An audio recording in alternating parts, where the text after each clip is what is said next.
So today's project on the 2013 Honda CR-V is going to be front brake pads and rotors. So obviously I've already got the car up. I recommend jack stands, that's the safest way. So we're going to start this project by taking out the caliper bolts that mount the caliper to the bracket. These are 14 mil bolts. I've already loosened, and you can use a pry bar or a screwdriver maybe if you need to in this area, and then down here to get this caliper off the pads. Then I'll rotate the caliper up here and try and keep the strain on this hose to a minimum. They don't give you a lot of room to work with it, but I found that I can set that right there. So here you've got these little springs attached to these original brake pads. But it looks to me like these do two things. It looks to me like they help press the pads off the rotor when they're not being compressed by the caliper to give them springs so they don't like ride on the rotor all the time. But it also looks like there's some tension here that will help keep the pads pushed in a little bit because it'll ride on the inside of this caliper. So those have a two-function job. So as you can see, this is a dual piston caliper, so I'm going to use a different tool than I usually use. I have the single piston version of this tool and the dual piston version of this tool. And since this is dual pistons, I can use this. It goes on a little bit differently. So the black attachment's going to ride on this little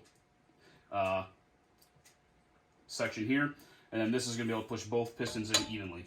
I've already taken the cap off the master cylinder reservoir so that any pressure that I'm pushing backwards can continue all the way through the system, and then the brake fluid can rise back into the master cylinder.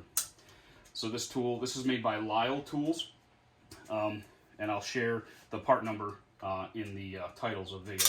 This just works like a like a pistol grip, and then you can just gently but firmly apply pressure. This also kind of works like a caulk gun, the way you apply pressure. So if you're used to using a caulk gun for anything, this has a very similar feel.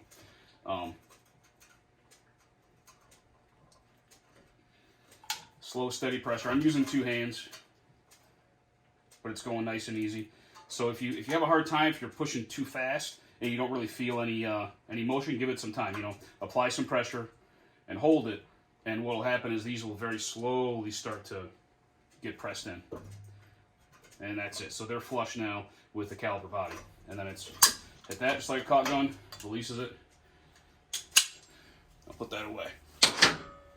So now what I'll do is I'll tuck this up here. Depending on how much you agitate this lower section, this would have a tendency to fall. So I do recommend maybe a zip tie up here. You can zip tie through this hole onto the spring, and that'll keep that from falling. But I was doing okay earlier on the other side, so I'm going to leave that the way it is for me. But just be aware that if it does fall, you're going to stress this hose, and that's pretty heavy when it falls, so just be alert for that. So next thing is going to be the caliper bracket mounting bolts. Those are 19 mil heads. And those took a little more torque than these bolts did. These 14 mil heads, I was able to use a regular ratchet. Here I'm going to use a wrench, but I'm also going to increase the strength by adding a wrench on it.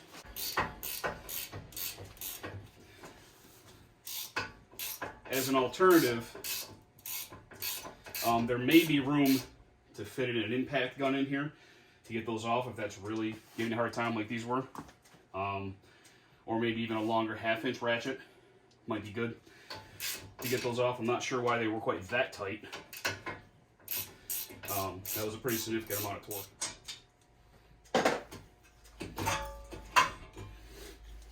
Okay, so that gets the caliper bracket off for us. Just tuck this up here. A little work on that here in a couple of minutes. So now, the next thing we need to do is, there's two Phillips screws that hold this rotor to the hub. You'll be able to see them on your car. This is got some rust and stuff, but they're there. So the way to take care of that is you need an impact screwdriver. And what this does, they're all a little bit different, but you just got to follow the instructions for whatever one you have. The way they work is when you strike this thing, it's actually going to impact the screw inward to sort of shock it, and it's also going to try and turn it to the left a little bit. So you basically hold this thing here. I can't do it in this configuration. I'll have to stand up and, you know, stand over it. And then you smack this end with a hammer as you're pressing inward on it. You press inward on it, smack this with a hammer, and this is going to jolt the screw, and it's also going to try and jolt it a little bit sideways. So basically, when this is working right, you smack this, and it'll jerk it a couple times, then eventually you just be able to spin it out like a regular screw.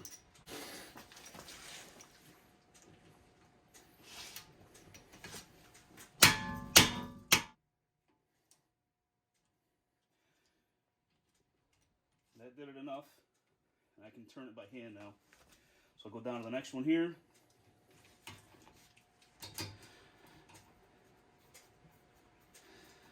So now I can twist these both out by hand. So now, with that done, I can just beat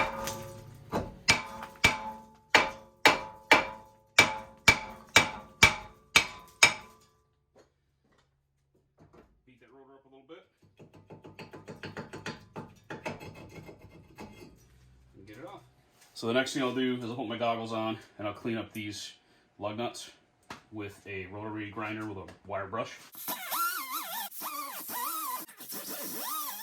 Okay, so now the next thing I got to do here is get these pads out, replace these metal clips that the pads ride in. I'm going to wire brush this bracket where all this rides in so it's as clean as it can be. I'll grease those, stick these clips on. I'll pull these pins out. These are working well still, but they need to be removed, cleaned off completely, re-greased, reinstalled.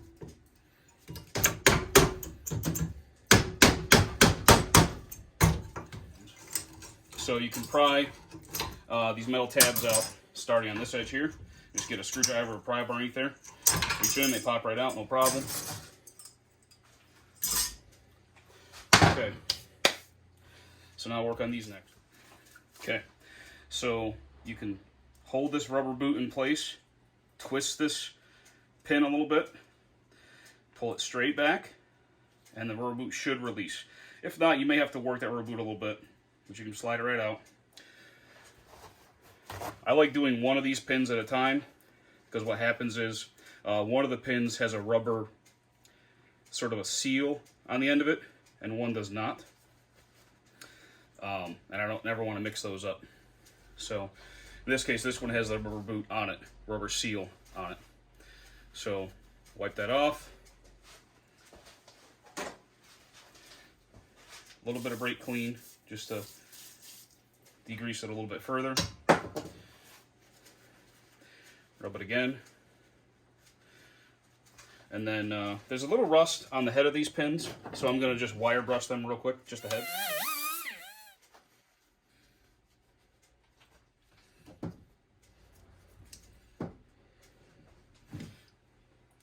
Paint this thing, thin layer on it, and then I'll actually try to insert this brush into the rubber boot area. And my hope there is that that will keep it smoother, you know, working smoother a little bit longer if there's a little bit of additional grease in that area.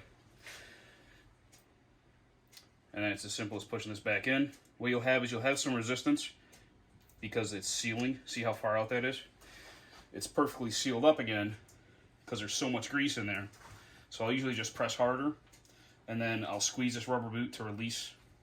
You can grab it from underneath, and what it'll do is it'll release the extra pressure and the extra grease. See how that bubbled up? Then I can squeeze it, and it'll release the extra pressure, whether it's air caught in there and or the grease I just put in. And now it's good. Because now we still have that sort of springy, smooth motion, but it's not extended out because there's too much either grease or air in there. This is about how it should look. So now I'll just do it on this side also, and then we'll go to wire brushing these channels where the brake pads ride.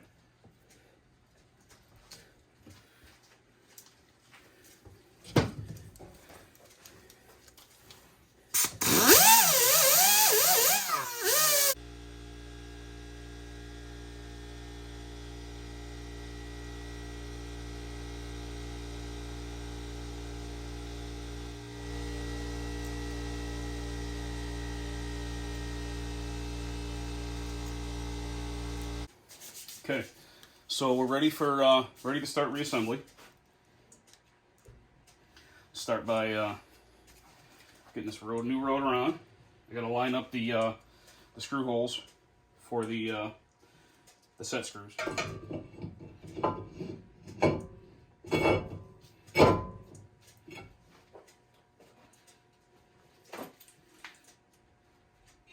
You don't need to impact these back in. I'm just using this screwdriver again because it's handy. That's right here. So, as with any new rotor, you want to rinse it off with some brake cleaner.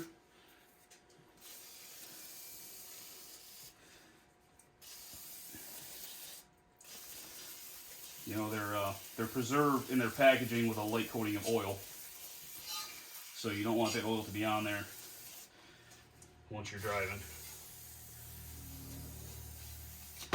Spray all the sides down.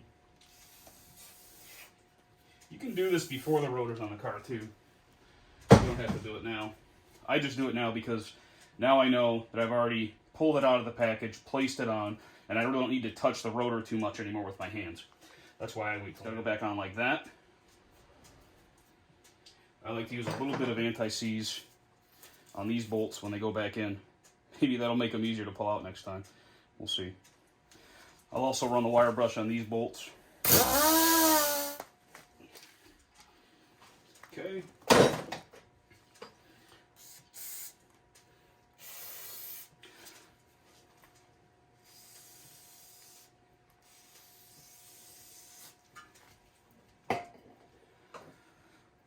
Now we can install the brake pads. So what I found out was the brake pad wear sensor, which is right here, that's going to go on the back. Because I found that there wasn't really room for it up front here because it was going to impact with this bar here. So the wear sensor goes on the inside. Now to do that, we're just going to apply a little bit, again, of the synthetic caliper grease just to the ears of this pad. That's going to help the pad slide better in its groove. Because like we saw when we took these pads off this side, the one was really jamming that caliper bracket. Really didn't want to move. And that's not what you need. You need these to be free-floating, where they're in contact with their grooves, but they're not frozen in the grooves. So this will actually go at an angle and then click in, is how that works.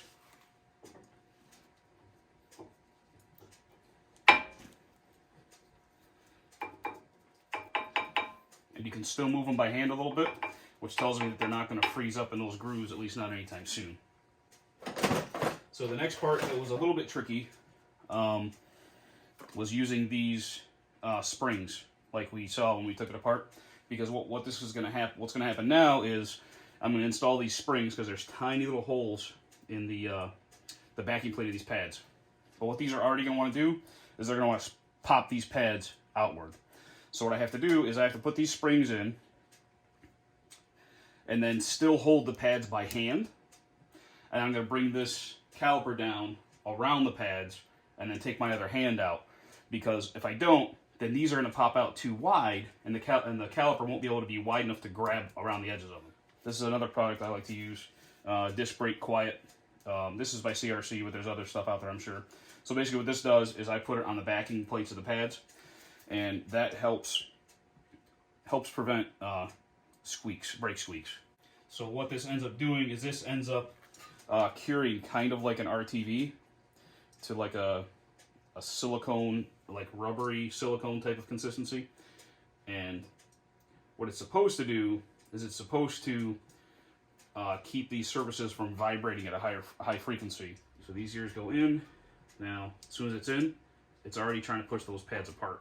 See it?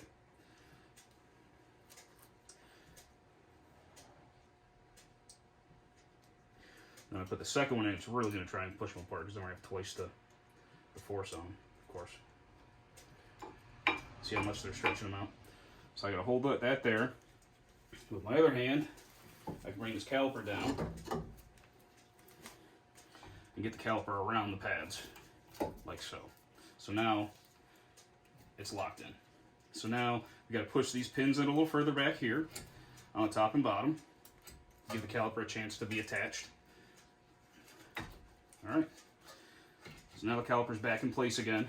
And you see the orange goop, the last stuff I put on there, that comes between the caliper itself and the pad.